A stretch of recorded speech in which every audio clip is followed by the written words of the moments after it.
todos nós que vivemos neste mundo caído, num mundo de tanto a fazer, de tantas cobranças, de tantas pressões, e na lida com este mundo nós enfrentamos algo chamado cansaço. Infelizmente nós temos que lidar com momentos de esgotamento, com momentos onde parece que as nossas forças já não existem, e estamos até mesmo, em alguns momentos, quase jogando a toalha. Isso é tão importante que eu fui fazer uma pesquisa sobre onde o desânimo e a tristeza nos leva. E eu consegui ver assim rapidamente que estima-se mais ou menos 800 pessoas morrem anualmente por suicídio. Momentos onde jogaram a toalha. Desistiram daquilo que talvez é o maior dom que Deus nos deu, que é vivermos, é levantarmos, é contemplarmos cada vez um dia mais. E não sei se você entende isso, mas isso significaria mais ou menos uma morte a cada 40 segundos, por motivo de suicídio. E o que ainda mais se torna intrigante pensar sobre isso é por que as pessoas foram levadas a chegar nesse nível de estresse ou nesse nível de desistência da própria vida. E aí a gente tem duas linhas de raciocínio que a gente pode adotar aqui. A primeira delas é que vê a pessoa como uma ingrata. Afinal, a vida tem tanto a oferecer, a vida oferece tantas as coisas, e nós que somos cristãos sabemos que não é a vida simplesmente, mas é o próprio Deus que nos oferece, e a gente tem essa linha de raciocínio em dizer que pessoas que fizeram isto são ingratas. Mas há uma outra linha de raciocínio que realmente admite o cansaço, o desânimo, as dificuldades da vida. Bem, eu não quero julgar nenhuma dessas duas linhas, mas eu quero propor ao seu coração, como ao meu coração nessa noite, sobre aquilo que a Bíblia nos diz, não acerca do suicídio em si, mas do cansaço, do desespero, da ansiedade da vida, das pressões que ela nos exige. E por isso, a minha intenção nessa noite não é julgar essas linhas, mas é propor para mim e para você reconhecer verdades bíblicas que podem nutrir o nosso coração, por mais que os dias sejam maus. Por mais que os dias sejam maus, nós devemos lembrar aquilo que Deus fala para nós. Lembrar de que somos alvo do amor paterno de Deus. Lembrar que somos alvo do amor constante e intenso de Deus por nós. Perceba, esse texto onde que o Senhor Jesus está dizendo, não andeis ansiosos, há pouco tempo atrás ele estava dizendo assim, quando vocês orarem, orem, Pai nosso que estás nos céus. Sabe o que o Senhor Jesus está dizendo? Haverá dificuldades. Existirão momentos onde nós teremos o desejo de jogar a toalha, isso é natural. Mas nesses dias, lembrem-se, Pai nosso que estás nos céus. E é esse Pai que nós podemos reconhecer, que nós podemos recorrer, que nós podemos nos entregar. É por isso que nessa noite eu quero compartilhar com você sobre cansados, mas não desamparados. Cansados, mas não desamparados, porque nós temos um Pai presente. Nós temos um Pai que está conosco. Nós temos uma paternidade que nunca nos deixa. E o Senhor Jesus está deixando claro isso para nós. Ele está dizendo assim, vocês podem, como filhos amados, orarem. Vocês podem recorrer, vocês podem encontrar diante do Senhor conforto, calento, amor. Cansados, mas não desamparados. Em primeiro lugar, porque o Pai nos dá a vida. Olha o texto. O texto diz assim, portanto, ou por isso vos digo que não andeis ansioso por coisa alguma da vossa vida. Não andem assim. E é interessante que o texto ele usa o por isso, o portanto, exatamente para mostrar essa ligação. Porque muitas vezes a gente leu esse texto e não ligou com o Pai Nosso. Mas a gente tem que lembrar disso. A gente tem que lembrar que Jesus está nos ensinando como é ser filhos de Deus. Ser filhos de Deus é aprender a jejuar. Ser filho de Deus é fazer boas escolhas como o tesouro do céu. Ser filhos de Deus é escolher entre luz e trevas e escolher a luz. Ser filhos de Deus é perceber que há dois senhores, é perceber que há muitas escolhas na vida e que nós não devemos nos ansiar por elas, porque o nosso Deus é Pai. E como Pai, Ele nos dá a vida. E eis que te pergunto, o que é estar ansioso? O que é estar ansioso?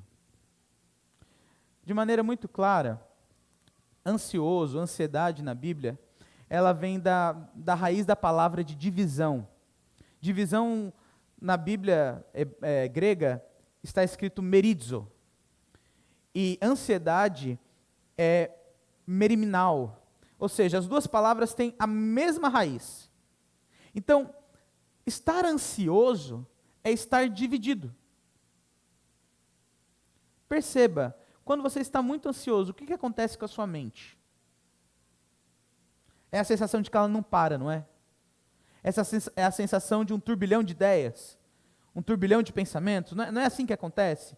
Há pessoas que não dormem por causa de ansiedade porque estão elétricas, pensando no amanhã, no depois de amanhã, no ontem e no hoje, e ainda se vai dormir ou se não vai, porque amanhã tem que trabalhar. É isso que acontece quando nós estamos ansiosos. Bem, o Senhor Jesus está dizendo assim, não andem divididos nos vossos pensamentos. Não se preocupem com as várias distrações da vida. Estar ansioso é viver sem foco, sem atenção. É o pensar em muitas coisas ao mesmo tempo. Então o entendimento do texto bíblico não é baseado tão somente nessa palavra, mas é num todo, e é por isso que eu te convido a pensar naquilo que o Senhor Jesus está dizendo. Não andeis ansiosos, porque vocês às vezes ficam pensando no que comer.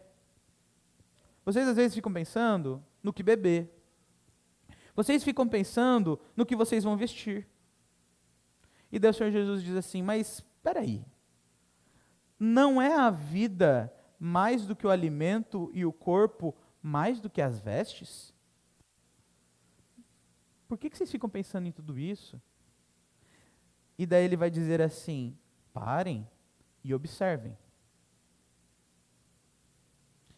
Parem e observem, porque no fim das contas, da mesma maneira que há dois tipos de piedade, a centrada em si mesmo e a centrada em Deus, há também dois tipos de ambição, a ambição para si mesmo ou para Deus. E aí a gente começa a reparar como a nossa vida é ansiosa, porque a gente para de crer que Deus se nos deu a vida. E se Ele nos deu a vida, Ele vai dar todo o resto. E sabe como que a gente vê que Deus deu a vida? Observem as aves do céu. Observem os lírios do campo. Observem a criação. Ontem eu preguei na igreja para os jovens no Salmo 19. Salmo de Davi, é o mestre de canto, onde ele diz, os céus proclamam a glória de Deus e o firmamento anuncia as obras das suas mãos. Um dia discursa outro dia e uma noite revela conhecimento a outra noite. Não há palavras, não há linguagem, não se ouve nenhum som, contudo se faz reconhecida a voz do Senhor por toda a terra. Sabe, Davi quando ele escreve esse salmo, ele tem a compreensão de que em todo canto que nós olhamos, a abundante presença de Deus. Deus mantém a ordem do mundo tão somente pela sua presença, porque afinal de contas o texto diz, não há palavras, não há linguagem, não se ouve nenhum som, mas todos conseguem reconhecer que Deus está ali. Trazendo para esse contexto do texto bíblico de Jesus, a gente percebe o seguinte, se Jesus mantém a ordem do mundo, no florescer de uma flor, nos animais que vivem aí, nos ventos e nos mares, na fotossíntese que acontece, por que Ele não vai cuidar da nossa vida? Se Ele cuida de um mundo inteiro, de um universo, de uma galáxia, como Ele não vai nos vestir? Como Ele não vai dar o que comer? O que beber? Resolver o nosso problema no trabalho? Resolver os nossos problemas da família? Questões de saúde? Questões financeiras? Questões mentais, emocionais, relacionais? Deus tem poder para isso. E Ele tem nos dado a vida. O Senhor Jesus está dizendo, parem um pouco. Parem de pensar. Parem de ficar divididos, mas observem. Contemplem. Vejam. Queridos, esses exemplos só nos ajudam a perceber como muitas vezes nós não temos o controle das coisas. É por isso que eu queria propor algumas lições ao seu coração nesse primeiro ponto. A primeira delas é, nós não temos o controle sobre a angústia que nos acomete, ou pela tristeza excessiva que vem sobre os nossos corações. Todavia é possível lembrar que a vida acometida pelo cansaço, pela angústia e pela tristeza é tão somente possível pelo cuidado de Deus sobre nós. Ou seja, eu não tenho uma notícia para você do tipo, não vai acabar toda a ansiedade. Você vai chegar em casa e vai parar de roer as unhas e vai parar de ter noites em claro. Eu não tenho essa notícia para você, desculpe. Mas eu tenho uma notícia melhor ainda.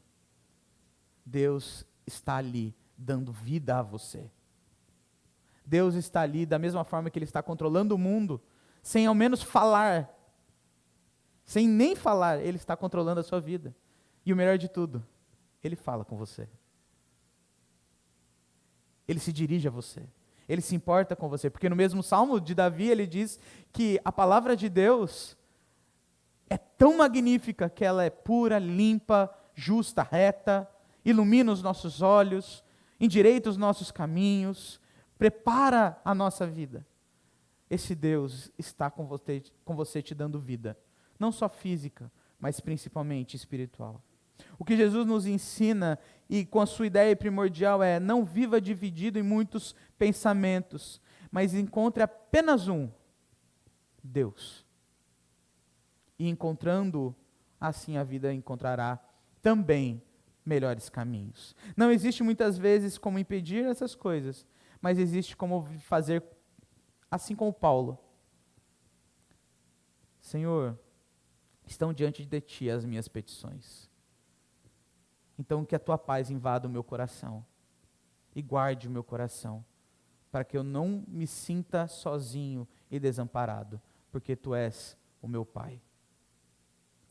Cansados, mas não desamparados, porque o Pai tem nos dado a vida. Mas em segundo, cansados e não desamparados, porque o Pai controla todas as coisas. E aqui eu quero começar esse ponto mostrando a continuidade do texto. Porque o princípio que Jesus disse é, pare de se preocupar com detalhes da vida, porque Deus tem controlado todas as coisas da sua vida, como do mundo todo. E a divisão causada pela ansiedade, ela é provocada por danos em todo o nosso ser. Isso se dá, sabe por quê? Porque eu e você queremos controlar tudo. Então não é só o aspecto do medo, mas é como que nós chegamos a isso. Como nós chegamos ao limite da tristeza, do cansaço. Chegamos a esse limite, porque nós queremos ter o controle de todas as coisas. Eu quero lembrar aqui de uma conversa que eu tive com um jovem. Um jovem, certa vez, postou a foto, lá da igreja, de um balão. Sabe aqueles balão de Boituva, que o pessoal pega, vai passear lá, levanta 4 horas da manhã, para passear de balão e tal. Tem gente que anda aqui, né, de bicicleta às 4 horas da manhã, mas existe também as pessoas que vão viajar de balão. Bem, ele estava lá em Boituva, ele morava lá na época, e ele tirou a foto e postou assim: nunca vou entrar nesse negócio, jamais vou andar de balão. Eu olhei esse story e falei, E eu perguntei para ele assim, mas na vida o que nós controlamos?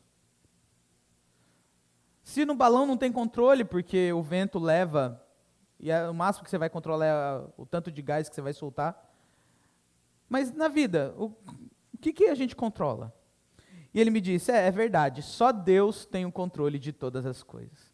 Falei, aqui está uma ponte, deixa eu continuar essa conversa. Daí eu continuei essa conversa e disse assim, de fato, eu acho que um dos grandes males da sociedade hoje é que não conseguimos enxergar o controle do Senhor. E pior, a tentativa de subvertê-lo, de tomar para si o controle de todas as coisas. Aí ele se empolgou, né? Aí ele viu assim e falou, sim, o que de fato nós sofremos é pouca fé. Na verdade, eu acho que somos engolidos pela rotina. E quantas vezes esquecemos do que realmente somos ao longo do dia. Para você que é pastor, pode ser mais fácil. Mas para quem vive na rotina comercial ou em qualquer outra coisa, é muito fácil ser engolido pelos objetivos. Os objetivos parecem muito maiores do que o Deus que controla a nossa vida. Bom, eu olhei essa conversa e falei, tá aqui. Aqui a gente começa a reparar por que a gente fica doente. E é por isso que o texto bíblico, Jesus vai dizendo assim, qual de vós, por ansioso que esteja, pode acrescentar um côvado ao curso da sua vida? Ou seja, quem de vocês pode dizer assim, vou viver mais um ano, e com toda certeza? É mais ou menos como o Tiago diz, como que você pode dizer que você amanhã vai fazer isso e aquilo, quando na verdade você deveria dizer, se Deus quiser, farei isto ou aquilo. A ideia de Jesus é assim, como que vocês podem dizer que a vida de vocês vai ser só isso ou vai ser aquilo tanto? E daí ele continua, por que andais ansiosos com o vestuário? Considerai os lírios do campo e tudo mais. Mas o que é mais importante é quando Jesus diz assim, homem de pequena fé. Homem de pequena fé. E quando a gente repara nesse homem de pequena fé, esse homem de pequena fé não tem a ver com pouca fé. Sabe? Ele está no nível 10 quando ele tinha que estar no 100. Esse aqui, aquele ali está no 30 de fé. 30% de fé. Aquele lá, olha a oração dele, hein? Deve estar em 80% de fé. Não. Quando o Senhor Jesus usa os termos homem de pequena fé, ele usou aqui, ele usa com Pedro, quando Pedro naufraga, e daí, naufraga porque ele estava andando sobre o mar, né? E ele submerge. O Senhor Jesus diz, homem de pequena fé. Quando os discípulos estão no barco, e o barco está agitado, e Jesus levanta, por que vocês me acordaram, homens de pequena fé? Esse homens de pequena fé, o ligopistos, quer dizer a qualidade dessa fé. Ou seja, quando esse jovem disse aqui para mim, sim, nós vivemos pouca fé, na verdade nós vivemos uma fé aquém. Uma fé que deixa a desejar. Uma fé que na sua qualidade não é tão boa. Uma fé que poderia ser mais forte, não em quantidade, mas em qualidade. De forma que, quando a gente olha para a vida, a gente entende que Deus está controlando todas as coisas. E isso deve combater o nosso costume de querer ter o domínio de tudo. Gostamos de brigar pelo poder de tomar decisões, já reparou? Às vezes, os casados vão me entender bem quando eu estou dizendo sobre isso. Às vezes a gente vai brigar com a nossa esposa e a gente não está preocupado em resolver o problema. A gente está preocupado com o quê? Nós estamos preocupados em ganhar a discussão. E quando a gente está preocupado em ganhar a discussão, a gente está querendo controle. O homem, dificilmente ele quer perder a discussão, porque depois ele vai ficar dito como o pau mandado, entre aspas. Ele vai ficar dito como aquele que sempre deixa a esposa tomar todas as decisões, apesar disso acontecer bastante. Mas a gente sempre quer ganhar as brigas. A gente quer ter o controle de tudo. A gente gosta de ter o rumo da vida traçado e bem delineado. Sabe aquelas pessoas que têm planilhas? Nada contra planilhas, tá? Mas tem gente que sonha daqui 1 ano, 2, 3, 4, 5. E se uma coisa sai fora da planilha, ai meu Deus! Sim, de fato, temos que planejar, mas todo planejamento está subjugado a Deus e ao controle de Deus. Enquanto nós não entendermos isso, seremos os mais infelizes de todos os homens. Deus controla todas as coisas. Meus irmãos, Jesus está dizendo que por mais ansioso que sejamos, por mais que pensemos em todos os detalhes da vida, o controle não será nosso. E todas as vezes que nós buscarmos Ele, tão somente por Ele, seremos frustrados. Certamente um dos passos mais importantes para o tratamento de quem nós somos e para enxergar quem nós somos é descansar, é abrir mão, é renunciar e entregar a Deus a nossa vida. Eu não quero ser repetitivo, mas já sendo, a gente precisa lembrar que Deus é soberano. Nós precisamos recordar essa doutrina maravilhosa da soberania de Deus. Porque a gente fala tanto dela na salvação, não é? Ah, Deus nos escolheu e Ele fez tudo por nós, Ele nos salvou. Ok, lindo. Mas Deus não somente nos salvou, como Ele providencia todas as coisas, todos os dias, em todos os momentos. Essa é a doutrina da providência de Deus. Cansados, mas não desamparados, por último, para buscar a vontade de Deus. O Senhor Jesus aqui, Ele chega num ponto e numa ideia comum para todos nós. De alguma forma ou de outra, somos preocupados e nos ansiamos por aquilo que nos cerca a todo momento e principalmente com aquilo que vamos nos apegar mais. E Jesus, por conhecer o nosso coração, então Ele faz uma distinção importante. Olha a distinção que Ele faz. Versículo 31. Portanto, não vos inquieteis dizendo que comeremos, que beberemos ou com que nos vestiremos. Jesus percebe que Ele é repetitivo. Ele disse isso no começo, Ele disse isso no meio do parágrafo e agora no final do parágrafo Ele está dizendo de novo, porque Ele está trabalhando com a ansiedade da vida. Mas no versículo 32 Ele mostra a distinção mais importante para nós. Porque os gentios é que procuram todas estas coisas. Que coisas? Bebida, comida e vestuário. Ou seja, coisas básicas da vida. Pois vosso Pai, esse pois ele pode ser traduzido também como um porém, mas o vosso Pai Celeste sabe que necessitais de todas elas. Lembra que eu falei que esse texto tem tudo a ver com a oração do Pai Nosso? O Senhor Jesus agora está deixando mais claro ainda. Se vocês são filhos, parem de se preocupar com essas coisas. Porque quem se preocupa com elas é aqueles que são bastardos. É outro nome para gentios. Gentios é aquele que não crê. É aquele que, de alguma forma, não se entende como filho do Senhor. Mas quem se entende como filho do Senhor, sabe que o Pai conhece as nossas necessidades. E então, portanto, logo, buscai em primeiro lugar o seu reino e a sua justiça, e todas as coisas vos serão acrescentadas. Esse texto é muito conhecido, não é? Esse texto já foi muito usado por todos nós, e todos nós já ouvimos muito sobre esse texto. Mas Eugene Peterson, quando ele vai falar sobre esse texto, ele diz assim: se ainda vocês quiserem preocupar-se, então eis que com o que deveriam preocupar-se. Preocupem-se com o seu relacionamento com o Pai Celeste. É nisso que vocês deveriam concentrar as suas energias. Os gentios costumam buscar aquelas outras coisas. E esse mau exemplo está sendo seguido por muitos dentre vocês.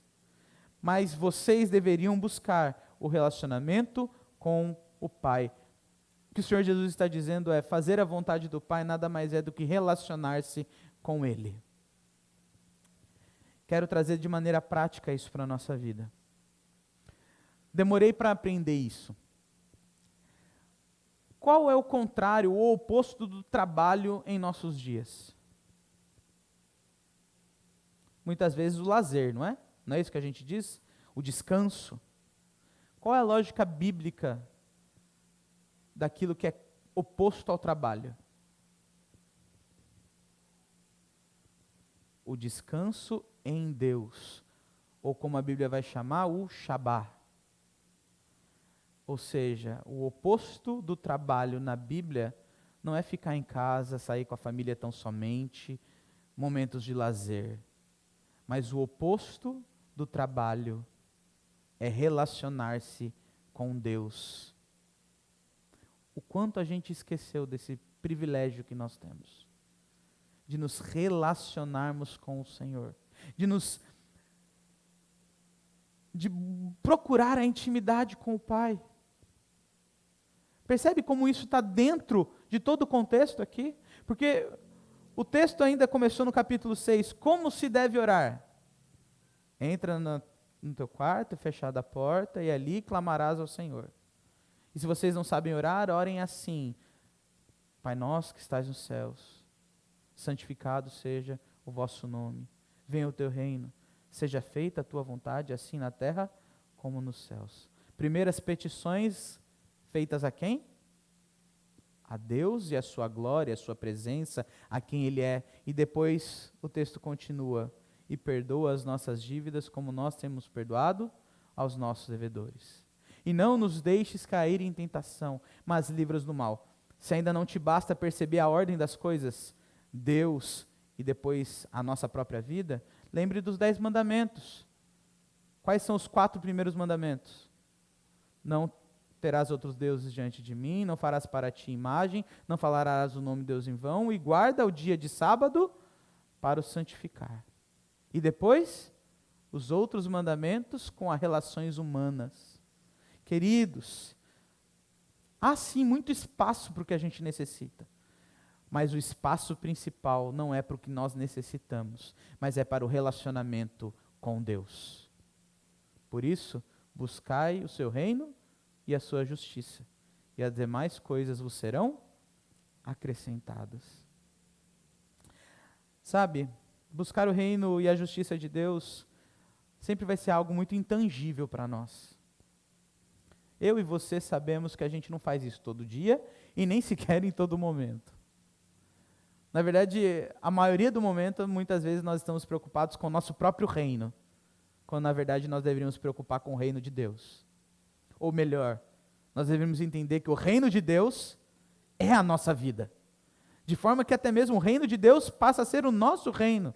C.S. Lewis estava muito certo quando ele disse que seremos reis e rainhas. Na imagem do Edmundo, do Pedro, da Suzana e da Lúcia, ele estava dizendo assim: um dia nós seremos esses reis e rainhas do novo céu e nova terra. Ou seja, o reino pertence a nós também. Um dia pertencerá a nós. Então nós deveríamos enxergar como esse reino, não numa disputa entre o meu reino e o reino de Deus, e eu vou deixar o reino de Deus em prioridade e o meu reino vem depois. Não, o reino de Deus é o meu reino, onde eu vivo nesse reino, onde eu entrego a minha vida para esse reino.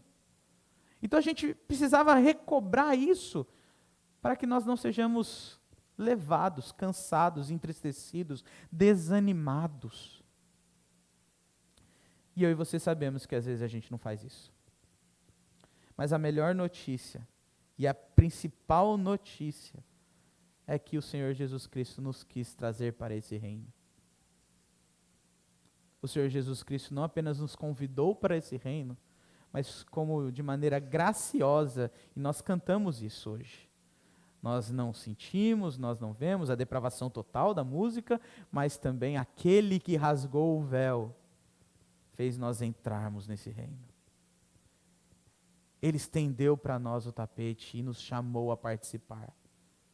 Ele verteu sangue precioso para que nós entendêssemos, ou melhor, fôssemos incluídos, amados e tidos como filhos dele em Jesus Cristo.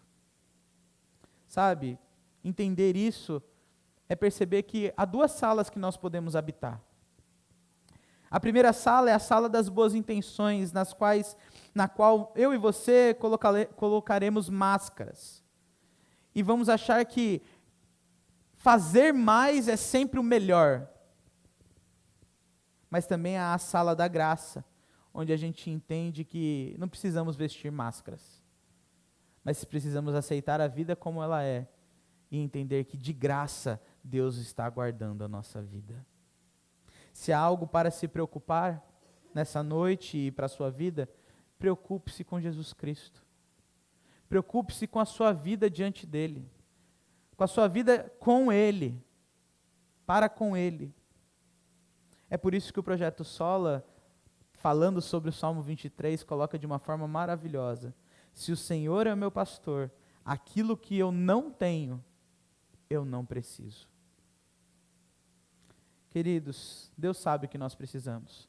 E o que nós mais precisávamos, Ele já nos deu. Jesus Cristo. Eu quero terminar da melhor forma possível, lendo o versículo 34.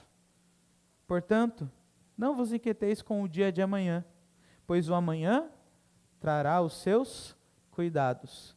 Basta ao dia o seu próprio mal. A gente sempre lembra, né? Basta a cada dia o seu próprio mal. A gente fala disso direto.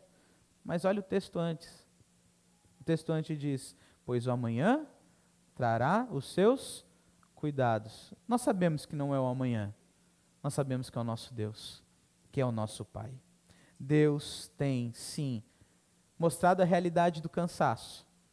Mas Ele certamente e de maneira graciosa também já nos mostrou a realidade da graça, a realidade do controle da vida que está nas mãos dEle. Que Deus nos abençoe, queridos. Vamos orar? Pai de amor, obrigado. Obrigado pelas Tuas bênçãos, obrigado pela Tua boa mão que acompanha e dirige a nossa vida, Deus.